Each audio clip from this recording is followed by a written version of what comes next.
Vacation rentals in Canmore have become very popular, and for a good reason. We are going to cover the most frequently asked questions here in regards to vacation rentals, hotel condos, and everything to do with short-term rentals in Canmore. Hi, I'm Jessica Stoner with the Jessica Stoner Real Estate Team here in Canmore, Alberta. There's a large number of factors when it comes to short-term rentals in Canmore that we need to be aware of before we start our real estate search.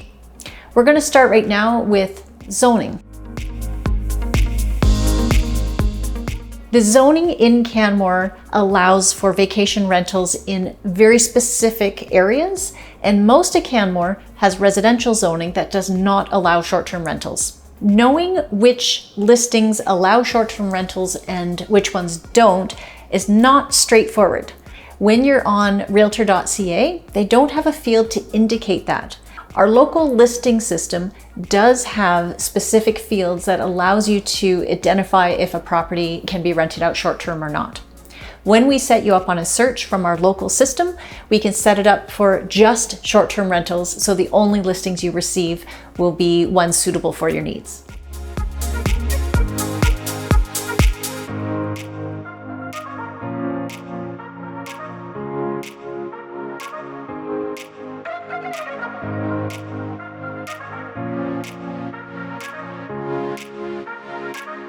The next thing we'll want to cover is financing. Lenders are still not enamored with short-term rentals.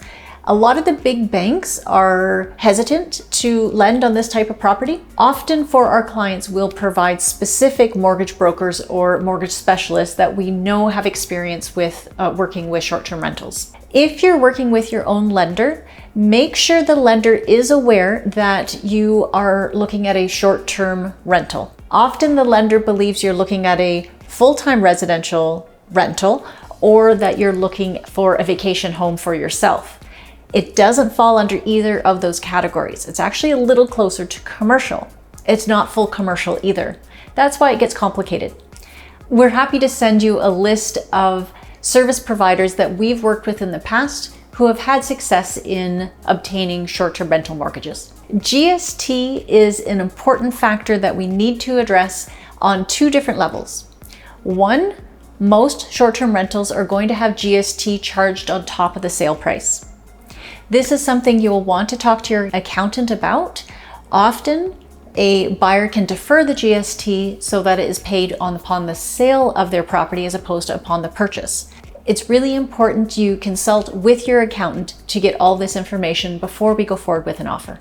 For most short-term rentals, you'll also want to collect and remit GST on the rentals. And this also has some beneficial tax implications for you. Again, it's a good idea to consult with your accountant regarding this item as well. Property taxes is something that is very important that we address prior to moving forward with a real estate search. Property taxes for vacation rentals tend to be significantly higher than for residential properties. When you're looking at a listing, you don't necessarily know which tax rate has been used to calculate that tax you see on the listing. Sometimes it will be the residential tax rate because maybe the owner had used this property solely as residential and not a short-term rental, even though it was zoned to allow either. Or the tax rate you're looking for could indeed be for the vacation rental. We often get questions in regards to how much personal use an owner can utilize their property for. For most short-term rentals, there is no restriction on personal use. However, there are town bylaws that restrict personal use to 30 days at a time. Having said that, there is no bylaw saying when your next 30 days can start. The intention for a lot of the zoning for short-term rentals is that it is used for short-term rentals. They don't want people to move into it full-time.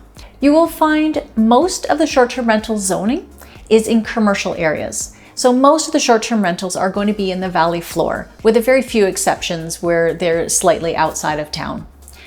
This means most of the time, if you're looking for a property in the mountains, you might want to be looking at a residential property that you're not renting out short-term if this is a vacation home for you.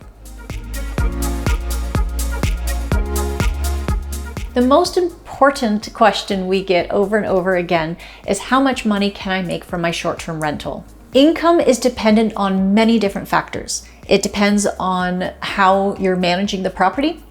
Are you managing it yourself? Are you doing your own cleaning? Are you trying to hire your own cleaners? And are you going to get a professional manager to take care of all this? On top of that, there's also the option of using in-house rental programs for many of these properties. So there's a lot of research to be done because each of these options create a different level of net income.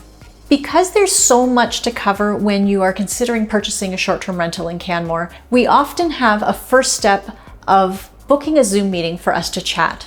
Once we've covered all this information in detail in a Zoom meeting, we can set a search up for you that will send you new, potentially suitable listings as they come on the market.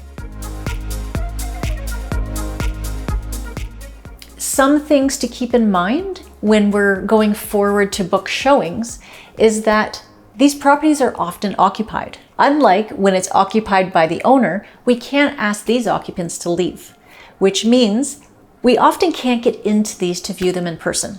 We recommend, if at all possible, that we try to do showings from Monday to Thursday, and we're more likely to have access to the property then. If the showing must be on a weekend, we can always request it with the listing agent.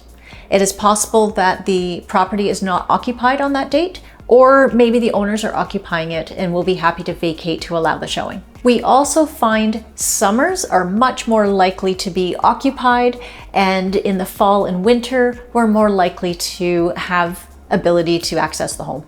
Feel free to touch base. We will send you a short-term rental purchase guides. Thank you for your time, and I look forward to talking to you soon.